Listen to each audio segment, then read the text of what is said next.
We're diving into Wake Forest, what they do well, where they struggle, and what Mississippi State must know heading into this bowl matchup.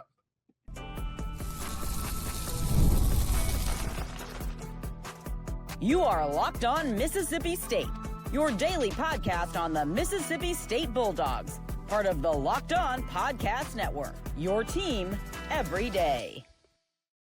Well, hello, everybody. I'm Jaron Spor. Welcome to Locked On Mississippi State, part of the Locked On Podcast Network, now the #1 sports podcast network. Today's episode is brought to you by Game Time. Download the Game Time app, create an account, and use code LOCKEDONCollege for $20 off your first purchase. Like I said, I'm Jaron Spor. I'm a national college football writer at Athlon Sports. That's Landon McBride. We've got a preview show for you today. Again, I lied on Friday. I said no more sports football-only shows, and here we are. Then we get thrown in a bowl game, and we're rolling. Now, I did throw in a women's basketball thing yesterday, so that wasn't technically a full football show. But no, we're going to dive in. Wake Forest. It was funny because I said on the podcast, I said, you'll probably know the answer of who we're playing by the time this is posted. Literally, when we hit end record, it was posted that it was Wake Forest. So, but we weren't going to do a whole new podcast just to tell you they were playing Wake Forest. But now we're going to talk about Wake Forest. Then we're going to dive into conference championship games because they might be going away, possibly, which that would obviously impact Mississippi State if they were ever to get to an SEC championship type game. Which I know as soon as I say that, there's people at home that are like, that's stupid. They're not going to make it. Yeah. And then we will end with our recapping all the conference championship games and going through the college football playoff bracket that was revealed on Sunday. But first, let's dive into Wake Forest. The Demon Deacons had a really good season, went 8-4 this year. It's their most wins since 2022. Last 2 years, they went 4-8, but then they hired Jake Dickert from Washington State, and he immediately had a great season. They are a team that is pretty balanced offensively. They threw for, 232 yards per game and then ran for 157. Robbie Ashford is their quarterback, and he threw for 2,169 yards. But they don't throw for many touchdowns. He had 9 touchdowns on the year, also threw 7 interceptions. The backup quarterback threw 6 touchdowns. So it wasn't it's not a high-powered offense. I'll just put it that way. Yeah, and then you look at like the results, some of their games. I've never seen a team involved in this many 1-point games. Yeah, 3 1-point games in a season that's so crazy. Yeah. And how many games do you see in 10-9? That's not a game I really want to watch. But I also had one that was 13-12. So yeah. They'll occasionally put up a lot of points, but it seems when they do that, it's against, lower level competition. Like you mentioned, their offense is not all that explosive. Their running back is really good. Demond Claiborne rushed for 907 yards and 10 touchdowns and also had 140 receiving yards. So he's a big threat out of the backfield. He's a pretty solid running back, not like anything that jumps off the tape when you watch him. He's one of those guys that you're like, no, that's a good football player. Yeah, and I will say Robbie Ashford did run for 504 yards and 7 touchdowns. He was the second leading rusher on the team. So he is a dual threat. So you'll have to be ready for that. And against a Mississippi State defensive line that's been susceptible to the running game, that's something where I think Wake Forest will try to attack. Now, with that being said, they shouldn't have an offensive line that overwhelms Mississippi State like some of the other offensive line that they've played. But really, the defense is kind of where I've been most impressed for Wake Forest. They allow 322 yards per game, 200 in the air, 122 on the ground. Their star player by far is Langston Hardy, the linebacker. I mean, he had a monster season. He finished with 67 tackles, but had 17 tackles for loss, and he also finished with 7 sacks. They're a team that gets after the quarterback because Notre, I believe is how you pronounce it. He had 8 tackles for loss and 6 sacks. He even had an interception at the defensive line position. But Langston Hardy is the guy to watch out for. He's 6'3", 225 pounds. Again, just had a monster season this year. Yeah, when you first pull up their stats to see who's the player, that one jumps out. Like Langston Hardy's numbers, you're like, oh, okay, well, I know where the game plan starts. Yeah. It's with him, and 17 tackles for loss is an insane number. Like, that's one of those numbers that when you see it, it takes a second to actually kind of wrap your head around that high of Yeah, it's tied for 6th in the country. Yeah, that's really good for that. And like you mentioned, they have a couple other guys who 8 tackles for loss, 7.5, sacks, 7, 6, 4, 2. I mean, they make plays in the backfield. Yeah. So they really control the line of scrimmage pretty well, at least from these numbers. And you see a lot of low scoring games on there. You look through their schedule, you see a lot of games that ended 20 points and under for both teams. So they really seem to kind of slow you down and grind it out with a pretty physical defense up front. It'll be interesting to see what happens because Mississippi State's offensive line has been a little banged up, a little up and down, depending on who's out there. And we've seen that in terms of like how good the running game functions has been a product of that offensive line too. So them controlling a couple of those guys along the defensive line and the front seven is going to be huge into determining if they can really even get their offense rolling against this team. Yeah, and those two guys are mammoths in terms of sacks, and that's what Mississippi State's obviously struggled with, and they're going to have to control that. But as a team, they rank 62nd in team sacks. But tackles for loss, they're tied for 8th in the country. They have 86 tackles for loss this year, which is just two. Yeah, which is just 2 back from Pitt, who is 7th in the country. So yeah, they've had a pretty good year in terms of TFLs, and so the key in this game is going to be avoiding those negative plays because offensively they're not going to be one of the better offenses you face this year. I mean, just flat out, they're not going to be. Yeah. They're not going to present the challenges that a lot of the offenses that you faced have presented this year, and that. Like, if I'm looking at all the offenses that Mississippi State's faced this year, Wake Forest would be towards the bottom. I mean, they're not better than Arizona State's offense, who you faced in the non-conference. Obviously, they're not. I don't think they're better than Ole Miss or Georgia's offense or Texas's offense. Arkansas's offense. Arkansas's not a great team, but their offense is really good. Mizzou. A&M, Tennessee. I mean, maybe you could say they're probably better than Florida's offense. Yeah. Not from a talent perspective, but maybe just on the field, maybe you say that. But yeah, I mean, this isn't a great offense you're going to face, but defensively, they're again that's going to be the thing that decides it. If they get after the quarterback, if they force negative run plays, if they're able to do some of those things, could be a long night for the Bulldogs. Yeah, and another weird little statistical thing about their defense. 4 interceptions, but 11 fumble recoveries. Yeah. That's a lot of fumbles. I get, and a lot of that comes from defensive linemen and linebackers. So again, those tackles for loss and the sacks are resulting in some loose balls, it seems. So ball security is going to be a big thing for Camario in this one. He's going to be under siege, it seems, especially if this offensive line, if the shuffling continues into the bowl game. Hopefully they have enough time to figure it out, but we saw some guys get healthy too. We saw shuffling in games, so even if everyone's healthy, it might not be set. But this is a team that you can beat, but will present a good challenge, which I think is kind of what you want for a team where Mississippi State is on the way up with some young players, something to prove. This is kind of a good challenge and a good situation to be in. Yeah, for sure. All right, coming up next, our conference championship game's going away. We'll talk about it. Well, the holidays come with 2 big goals, feeding people well and finding gifts they'll actually love, and you want both handled in one move. Omaha Steaks is the way to go. From hosting to gifting, they deliver the world's best steak experience right to your door. Because during their Sizzle All the Way sale, you can stock up and save in a huge way, 50% off site-wide at omahasteaks.com. And it gets even better. Locked On College listeners get an extra $35 off with code COLLEGE at checkout.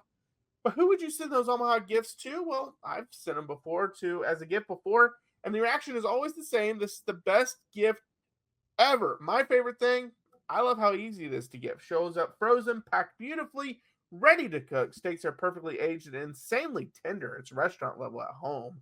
Save big on gourmet gifts and more holiday favorites with Omaha Steaks. Visit omahasteaks.com for 50% off site-wide.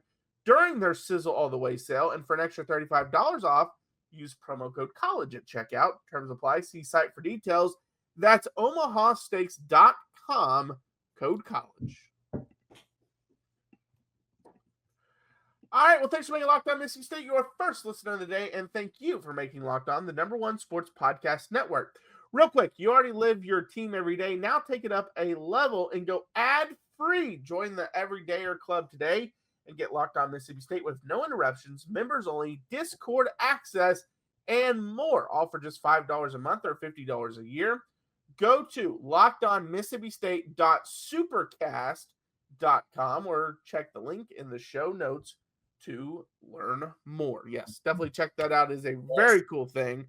So yeah, do that. All right, now we're diving into the conference championship games because there was some controversy in this one. BYU gets blown out by Texas Tech for the second time this season, and they drop in the CFP standings. Yeah. Alabama gets blown out by Georgia, a team they beat during the regular season. They don't move in the college football playoff standings. Virginia loses. They get knocked out of the playoff because Duke beat them, which that put Tulane and James Madison in, who won their conferences and were the next two highest-ranked conference champions. It's a weird thing because I don't think they're ever going away because of money. Yeah. But they got to figure something out because on one hand, they aren't punishing people for losing that game. And I don't really disagree with that because it shouldn't be a punishment that they're making another game that other people aren't. But on the flip side, how do you just ignore what happened in the game? So it's almost like that on that conference championship weekend, they have to do a play-in game for other teams that aren't in the conference championship.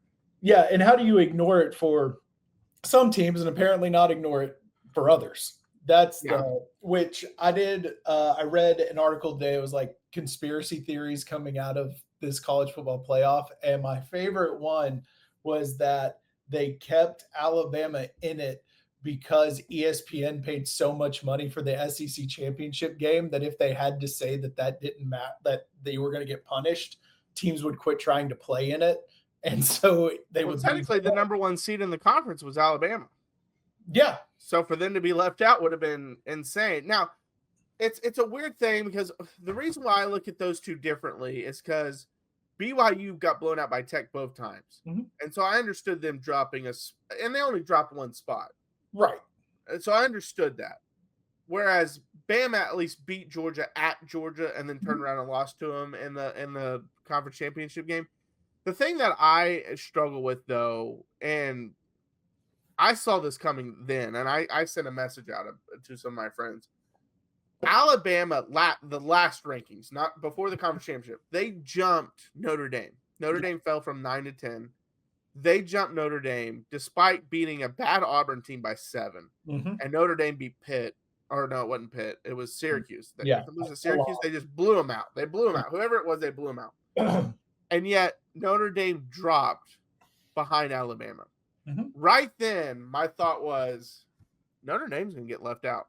If BYU loses, Notre Dame's going to get left out because what was going to happen was BYU was going to drop a spot at least, and that was going to put Notre Dame and Miami next to each other, and then they were going to look at head-to-head. My issue with all that was, first off, you dropped them for no reason. There was no reason to drop Notre Dame after what they did and what Alabama just did. Right. You just set that up for that scenario. The second thing is the committee has told us they look at teams in groups of 4. So if that's the case, and then after this last one, they said we didn't directly compare Miami and Notre Dame until they were ranked next to each other. But if you went in groups of 4, Miami was ranked 9, and Notre Dame was ranked 9 at the time, and Miami was ranked number, I believe, 12 or 13 I think they were 12. That is a group of, or no, they were 11. Yeah, no, they were 12 because BYU was 11. They were in a group of 4. That was a group of 4. Well, so how are they not being compared? Well, you're acting like these people can count, or that they care what they say. They're making this up as they go because, regardless of comparing Alabama versus BYU, what did Miami do to get in over BYU? A team that didn't make their conference championship game with the same number of losses, and according to their rankings, BYU's only losses are to a top 14. They have 2 losses to a top 14. blowouts, but yeah. Miami had 2 losses to 2 bad teams. SMU and Louisville. Yeah. Average. I would say average teams. Average Yeah. Teams that were never in the discussion for anything. The only thing I will say is I actually don't mind with the Miami over Notre Dame. And the reason is it's because what we have been told is the criteria is if two teams are comparable, we look at head-to-head. Well, if you look at every metric, strength of record, strength of schedule, whatever you want to look at, Miami and Notre Dame are right next to each other in every metric. So by their own criteria, the tiebreaker should be the head-to-head. Mm-hmm. So, I don't disagree with that. The weird thing is because they moved Notre Dame down the week before, that made it where Alabama was safe. Yeah. And Notre Dame is now out. What should have happened is Alabama should be out and it should be Notre Dame and Miami. Personally. That's what should have happened. Yeah. Or if you wanted to say, hey, no, we're going to keep. Actually, no, I don't agree with that. I was going to say maybe you keep BYU over one, but I don't agree with that since I just said Alabama should drop out. So, just out of consistency, both should be out. Also, I thought they should have looked at how are you playing at the end of the season? Because while BYU... That's what they say they do. They never... They say, yes, they claim they do. They say everything. I don't believe... They are worse than politicians. And this is why believe anything a politician says. You really can't believe anything a college football playoff committee member says. I don't know if you heard what Kirk Herbstreit said, but I thought he was right on the money. The issue with all of this is the weekly show. Yes. Because they do, and they're going to keep doing it because it's money. But the weekly show is what the issue is because the weekly show is what brings up all the contradictions. Mm-hmm. If they wouldn't have had the weekly show and dropped the rankings from Sunday, and that's the only ranking you saw, and you never saw Notre Dame was ranked higher than Miami going into a week that neither played, and then Miami moves in front, I don't think anyone would have had an issue with it. I mean, maybe you still have an issue with Alabama being ranked, but you wouldn't have known what they were ranked before that. Right. So you wouldn't have known they didn't fall out. I could see doing, one ranking before, going into conference championship and then the final one. But it does either they have to remove that or personally bring back the BCS and take the playoff teams out of the BCS rankings. Because the only real argument anyone ever had with the BCS was when it would get to that 0.002 that kept the 3 from being 2. Well, if you're taking the top 12, that's not that big of an issue anymore. Well, and this is why I think conference championships have to be really looked at because and Georgia, and there's another controversy here. Georgia waxes Alabama. They don't jump Ohio State, which I'm fine with. But I'm saying that was one thing that people talked about. Why didn't they move? So literally nothing would have changed anything in that game if Georgia won. Yeah. Alabama won. Obviously, Georgia would have fell and Alabama would have moved up. But with Georgia winning, nothing happened. Mm-hmm. Tech didn't move at all after dominating BYU. Ohio State and Indiana just flipped. So that game wasn't really meaningful either. The only games that meant anything were the ACC championship and the 2 group of 5 championships and kind of the Big 12 because if BYU would have won, obviously they could have got in, but they weren't. No one really thought they were going to win. So if they're not going to mean anything, I think you're going to see teams because, for example, that Indiana game, first play of the game, Fernando Mendoza gets rocked, and he had to go out of play, and thankfully he came back in. But what if he's hurt, seriously hurt? Indiana's going to look back like we just lost our star quarterback in a meaningless game because if we lose, we're the 2 seed. If we win, we're the 1 seed. You get an easier bracket maybe, but you're 1 or 2. Who cares? Georgia looks at it last year. They played Texas at a meaningless game and lost Carson Beck. And because of that, they lost to Notre Dame. I think you're going to start seeing some teams be like, I don't want to play in that game. Mm-hmm. I know if I was as a Mississippi State fan, if I was on the verge of making the SEC, SEC championship game, unless that was my only way to get in the playoff, I wouldn't want to play in it. Yeah, I get that. Give me the week off. Also, with Indiana, they haven't won the Big Ten outright since 88 or something like that. So I get why they're going for I think it was 68, actually. Something like that. I don't know. There was something in that game that happened with 88, and I remember that. That was the last time they, I think, tied. Beat Ohio State. That's what it was. It could have been that. Yeah. There was something like that. But yeah, I get why you're going for it there. But if it's just another, you've lost one game, you're in the playoff no matter what. You won however many recent SEC championships. who cares? Let it go. Yeah. And we all know the only reason Miami is in there is so ACC got a team in. Well, and that's why they're in. Conspiracy too that I've heard. That is why they dropped my Notre Dame, was because to protect themselves in case Duke won. Yeah, so my only pushback is still, if you looked at every single head-to-head, the team that won was ranked higher, except that one heading into this weekend. That's what the weird part of it was. Like, even Texas, who was 9-3, was ranked higher than 10-2 Vanderbilt. Yeah, like which they had already shown that we don't care if you're one loss, you have one more loss. If you won the head-to-head, we're putting you ahead. But with Miami, they weren't doing it. It was just weird. But I agree with you. Go back to the computers. At this point, AI is at least decent enough where you can put in literally all the criteria that you're supposed to be looking at and let it put out a ranking, and it will probably do just fine. Hey, and it probably will only contradict itself as much as the current committee. So, you know what I was just thinking, because BC, they still do the BCS formula.